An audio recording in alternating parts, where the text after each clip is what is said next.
So basically, I will take my little chronometer back. I guess you know this little iPad. You know what does it do, right? Okay, then it's now set up not on 1 minute at the beginning, but in 3 minutes. Okay? At the end of these 3 minutes, you will hear an air horn, like something like this, and then it's Q&A session. Okay? 2 minutes to interact with the judges. Okay? So is car catcher is ready? Okay, great. So I invite you to come on stage. And I'm switching to your presentation now. In any cases, you know, it's okay. It's final demos. You know, there is always a lot of like last minute effects. You know, so don't be stressed out. You know, we are here to help. Anything you need, just let us know.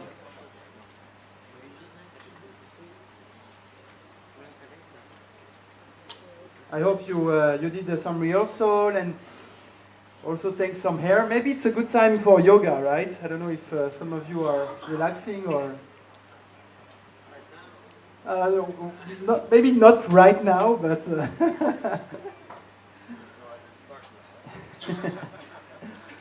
Okay, so are you ready?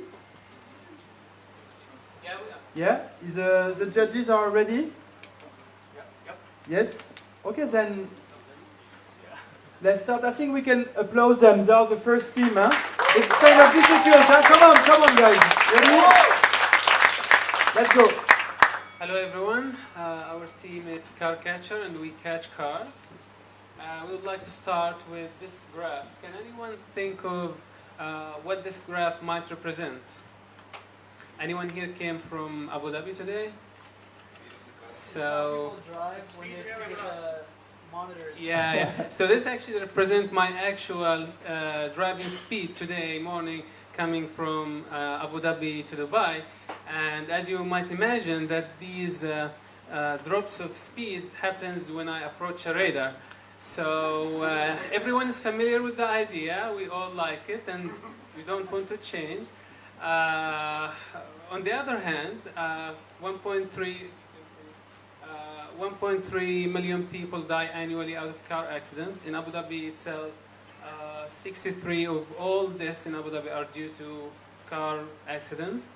In a recent study by Road Safety UAE, 58% of drivers in UAE admits that they feel unsafe driving. So on the other hand, we like overspeeding. At the same time, we feel unsafe. So why this happen? Right, so why does this happen? So in our mind, we took a look at the problem and we thought that the main limitation here is that the people know basically where the rudders are. Because current rudders are static, they don't move, you know where it is, it's primitive technology, and you can see it from far distance. So basically the idea we came up with was, what if we can hide these rudders from people's eyes and detect the car from underground? And what helped us is the currently already implemented infrastructure in Dubai, which is SALIC. And basically most of the cars in Dubai, Abu Dhabi, and in the region has this tag if they want to come to Dubai. And that's how you can detect the car. And this is actually the prototype for that, how we developed that. So, but can we go back for a second?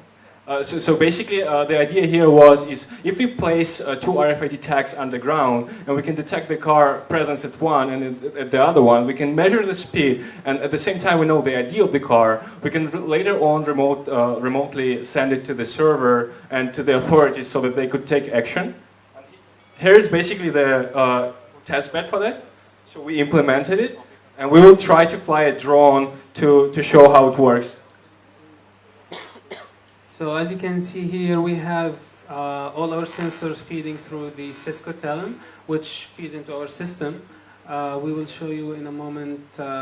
So this should be done with a real car, and different, many things should be different, but this is the prototype we came with based on the sensor we had here. And we didn't actually have a car, we had the small drone, so we will just pass the drone on top of the system and Presentation time is over. All right. Yes, you can. 3 minutes, you said, right? Yeah, yeah, it was 3 minutes. Okay. Yes, so yeah, see how it goes fast? All right. Congrats to them, yeah. Yes, so this is actually an option that is possible, you know. I actually do not recommend that because if we do that, you know, we are losing time for the real question, but this is kind of over time, and we, of course, going to give you the 2 minutes Q&A to do the demo. Are you ready for the demo then? All right. Yes, okay.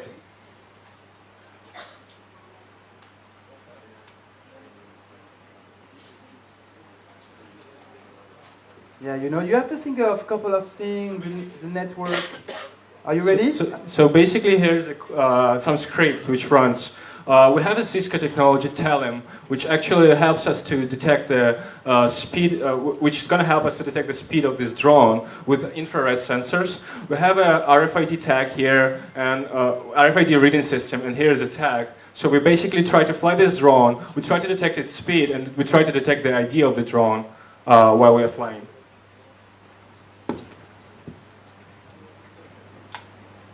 So my friend here is not a good drone driver, but we'll try to. I'm going to ask the next team park buddy to come over now.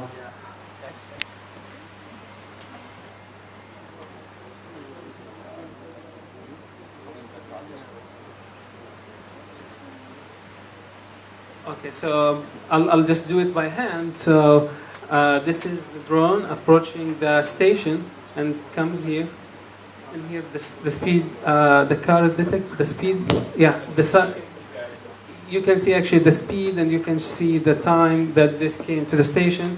It's all just experimental, so we apologize, but that's our system.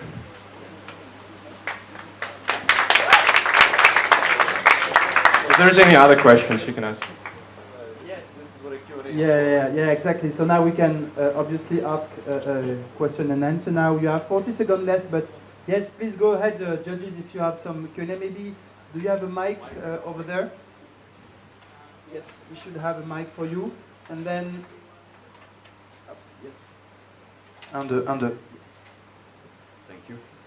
Well done, guys. For starting first, I think the timing issue is going to have to be adjusted by everybody, but 3 minutes goes by very fast. So you're saying that you determine the speed based on crossing checkpoints, right? Yes. And the time it takes you to go between one checkpoint to the next? Okay. And you want to put the sensors in the ground, or you want to put them in the SALIC underground? So you put them at certain checkpoints, right? Because, yeah, everyone can see the SALIC station, so it has the purpose. So basically the idea here is we have SALICs, which already shows us an example that the car can be identified with RFID sensor. And what we want to do is we want to have this same RFID, and we did a research, or companies who already have it, put it underground and detect it of the car from underground. So the client, there is no change, but for the station has to be underground. I just want to let you guys know that there is a technology like this that exists more or less, right? So it measures speed over a certain distance, and the amount of time it takes you to get from point A to point B. In Europe, that's how they implemented the finding system. It's not radars anymore, but it's how long it takes you from one point to another. So they don't put sensors in the ground, but it's a tried and tested method of actually. It's not RFID, no. I think they check the license plate, so they. Yeah, so for that you probably will need camera, right? Exactly. Yeah, right. It's actually done. Yes. So round of applause for Coral Culture. Thank you very much. Thank you in helping the world being better. And actually thanks to all of you doing that. Of course, it's also what is about hackathon. So the next team is Park Buddy. You know, I don't know if some of you noticed, but all the teams that were using eIoT were like at first, you know, because there is a couple of setup here in front of the judges, you know. So we are aware that, you know, it takes time to plug and unplug test devices, you know. So we just wanted to make sure that going at first you'll be ready for that. So, and you guys were two, right? Yeah. Team of two, very nice. Okay, that's great. Okay, so Carbody, are you ready? Is sensor ready? Yes, good. Okay, I think there is a mise en scène over here, right? Sorry. Yeah, Is we it have, okay? Are you something. ready? Yeah, I'm ready. Are the judges ready? Okay, so let's start. Hi, we are Parking Buddy. We try to solve the problem that people has to find empty parking slots. How many of you have a car here? Raise your hands. How many of you had a problem to find empty parking slots? Well, a couple here. So, meet Kashif. He's head of family. He goes through Mormolays once per week, and he spends between 10 to 15 minutes to find an empty parking slot. That's a lot of time. But he is not the only one who has this problem. Yesterday, we saw in Good News that Boot Dubai is stuck in the parking nightmare. I think we found the solution. Imagine that you get a car and you drive to the Mormolays. So we have our nice car here. And then we open this app. We opened this app and then we found that in ground floor there's 100 empty parking slots. So we click on the ground floor. And then in the section 1, great, we have 40 empty parking slots. So we try to park the car there. You help the sensor. So as we park the car there, just as I said, the sensor we can hear here. We park the car there, and as the park is getting parked, the sensor will be updated. Sorry, this is the demo effect. We get updated as the park apart. So if the car leaves, the sensor will be green again.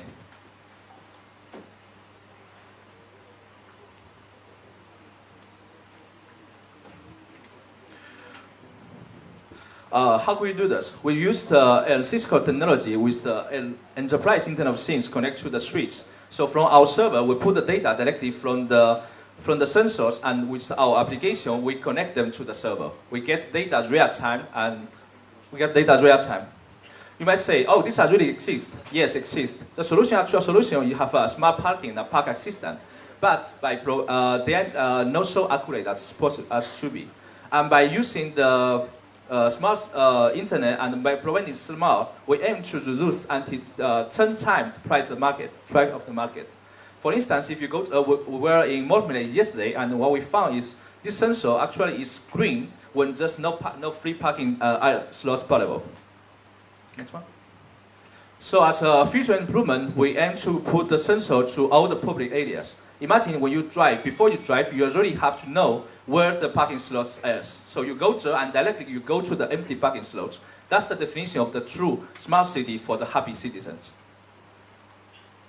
We can also go to the further improvements. We can also have resident areas where the people can share their garage for all the people who can park there and gain money from that. Questions? Okay, very well done. Congrats.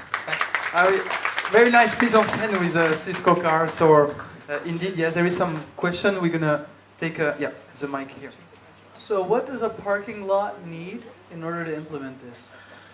We was thinking about several solutions, and the easiest solution we found is putting the parking slot on the sensor on the top, and then with them to connect to the streets that the Cisco provide. And what we can do is just by using a Raspberry Pi as a server, we can connect directly to each one of the servers and get the data from that. The cost is very cheap. More questions? Is there any more question regarding this? Maybe it's crystal clear. Huh? I will explain how do we calculate the price. So each one of the enterprise Internet of Things could connect to 8 sensors, and each one of the streets that we found could connect to A of the enterprise Internet of Things. Each one of the streets costs roughly $1,500. Each one of the enterprise Internet of Things costs $50, and each one of the sensors connect to it costs like $10. So at the end, we have 64 sensors connect to the streets. And that's plus the price of the Raspberry Pi is roughly $30 to $35. Yeah. Just one more question. So, when a driver is looking for a parking space, how will they be able to see what slots are available? Do they have to actually open an app while they're driving? Yes, that's the main goal of the goal. The thing is, what we provide here is with the Mormolays, for instance, they have several floors. You have to go each one of the floor to find the free parking area. But with the app, you can see easily which floor there's a free slot. For instance, yesterday we were talking with one of the guys, and what he do is he go directly to the third floor because he knows that third floor there will be always empty areas. That's something information that he knows because he has been there. But for people who has to go to the new places, that's some information they can get from the app directly. Okay, we are done. Thank you very much. Congrats to all of you. How many of you? Yeah, 4 members. 4 members. Okay. Yeah. Did you meet here at the? Yeah, we meet here. We developed the project here. Okay. Everything was grown from here. From scratch. Okay, very nice. Yeah, it's important to mention it as well, representative. Thank you very much. We're gonna go to the next team then.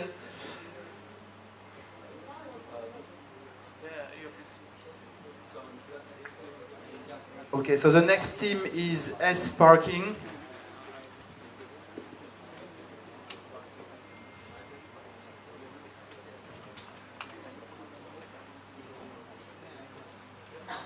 Okay, so yeah. Okay. Yeah, okay, that's fine. So yeah, we have actually a couple of minutes for this to set up this team. So, you know, as you can see, it goes fast, 3 minutes. So exactly what I told you yesterday. Keep in mind that you have 2 minutes and 30 seconds, and you still have some spare seconds at the end. And yeah, I also wanted to obviously share a couple of nice words because I saw very good engagement into the When I Code I Always and the Team Selfie Challenge. So I really would like to applaud all of you because if you go on the hashtag, if you go on the Team Selfie hashtag DevNet Hackathon, then yeah, you'll see a couple of good pictures. Some of you did more than the others. But yeah, it's good. And we already picked up our winners. So actually the tech support decided of the winners of the When I Code I Always, because of course it's about coding. And the Team Selfie Challenge has been decided by the partners. So we'll announce them, of course, after all the presentation are done. And yeah, that's pretty much it. I'm just going to give a quick hand on the tech.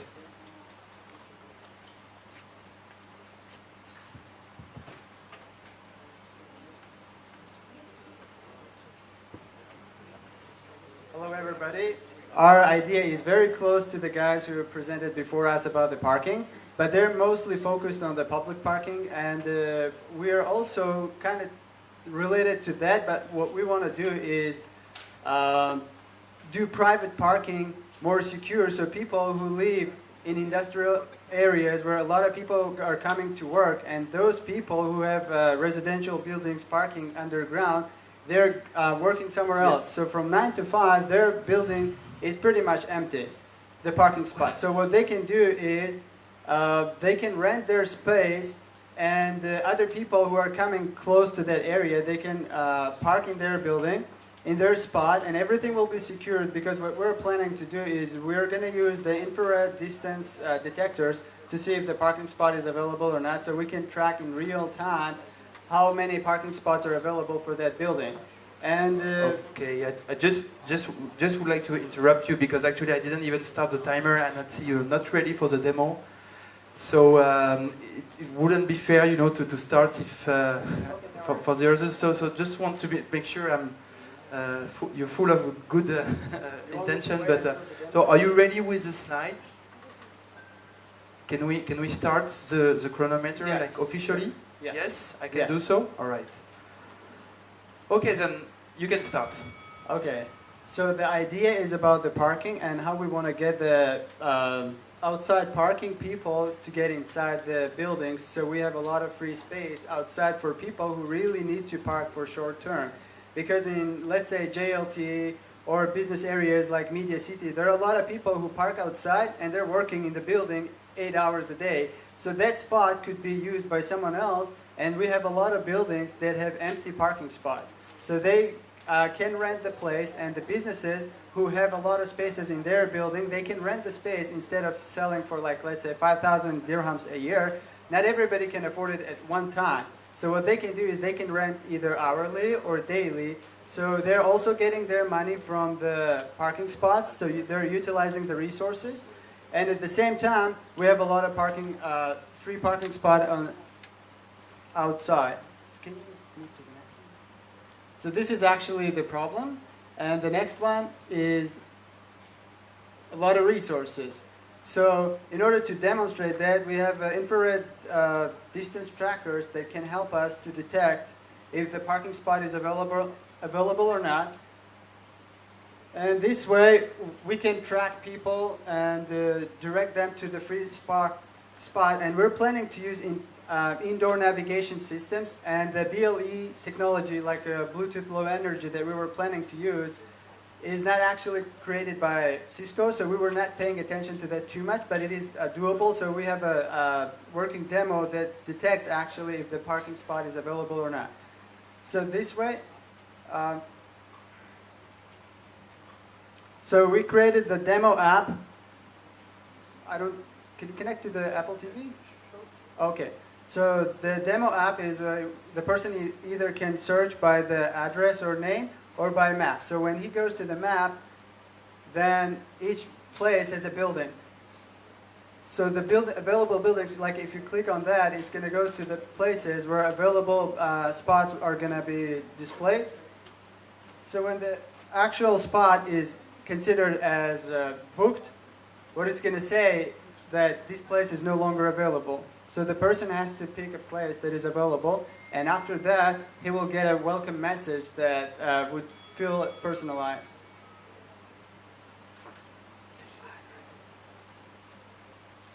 So if you move to the next one, this is going to be the desired outcome, and the last one will result to this. So all the cars that are outside will go inside. So people who really need a short term, they can just park outside and do their business and leave the space. So I guess pretty much done. Yeah, very nice. Congratulations. Actually, yeah, we couldn't connect to the Apple TV, but all the judges tested the user experience, which is, I guess, even better. Huh?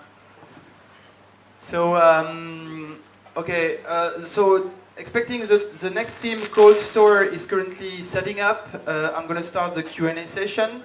So, I don't know, judges, do you have any question regarding this project? Maybe Hussein, if you want to use the mic. I'm going to start the chronometer now. So you want... Yep.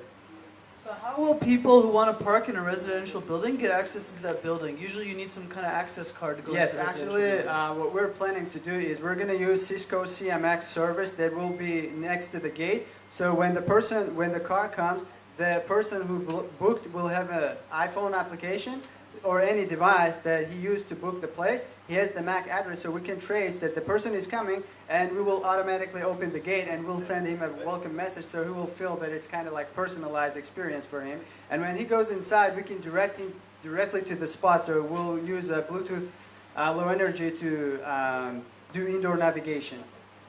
And the other, one of them is infrared to detect the space is available or not. This one is that. Yeah, so for example, if there's a problem, what he can do is we're going to use the third Cisco's technology, which is Instant Connect. So if there is a problem, if the CMX doesn't work, he can connect to the security.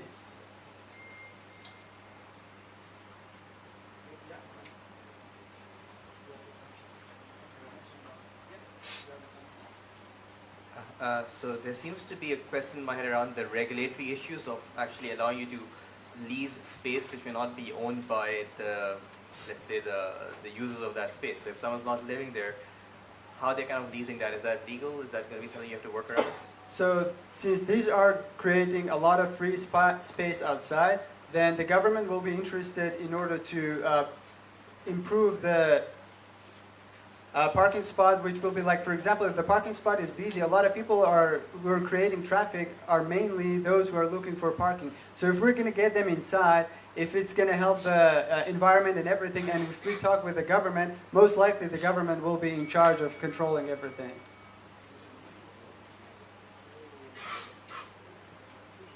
Okay, we are done. Thank you very much. Congratulations. I remember I remember the first day, you know, there were like 2 applications about parking, and I suggested like, okay, you know, you can merge if you want, but you also have the choice not to, and to make something different than the others. So it's quite interesting how these 2 teams have tried to, you know, to solve one of the problem about parking. So, we're going to take some news from the judges. How is everybody? Doing well? Yes? Okay. I also, I did mention this a couple of times, but you know, the winners team, like some of the winners team will be invited to the IoT World Forum. Yeah, actually, it's a great exhibition that actually Rabbi talked about it yesterday, and yeah, could be interesting for you to have to tour over there. So the next app is Cold Store, and then we'll have Shelf Metric. I know Wahid is already here. You know, he have a very nice mise en scène as well. As you notice, you know, maybe because I said mise en scène, I'm French. Just wanted to let you know in case I don't know. Okay, well, anyway.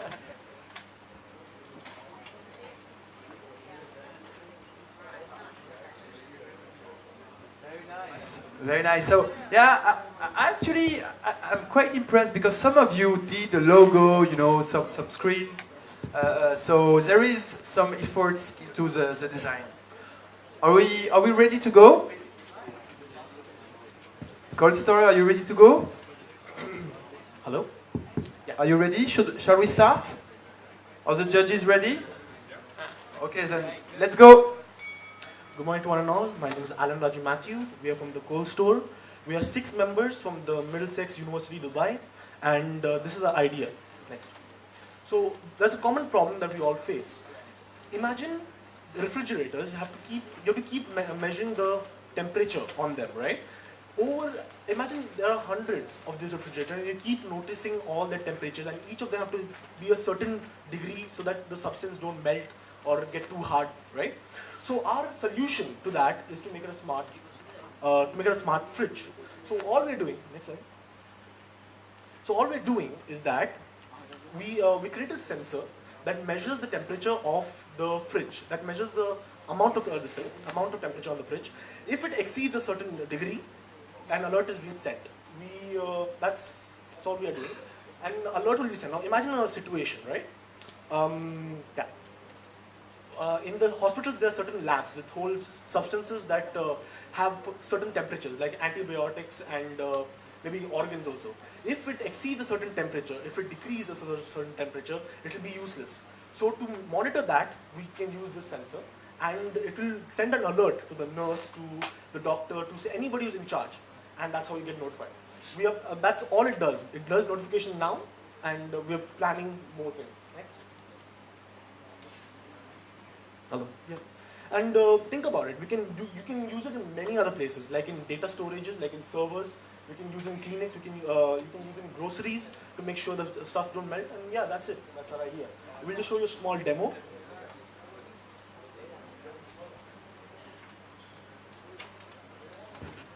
Yeah. So this is our project. This is the owner's side. He can set the temperature if he wants.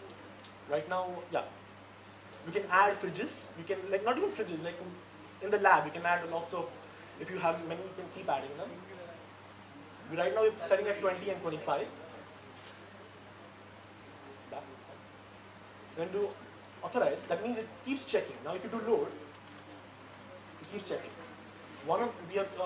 Through a sensor, we held it tight so it increases the temperature and it stops. And that's it. So right now it was showing normal, but suddenly there's an error. Meaning, like, it's about, yeah, so that's it. You guys can hear me, right? Use a mic here if you want to. Oh, sorry. No, sorry. Okay, that's it. You have some time, you have 20 seconds. What do you have? So we can use this in many places. Basic idea is the sensor connects to the EIoT, the enterprise IoT, and that connects to the switch, which is provided with the Cisco CS656.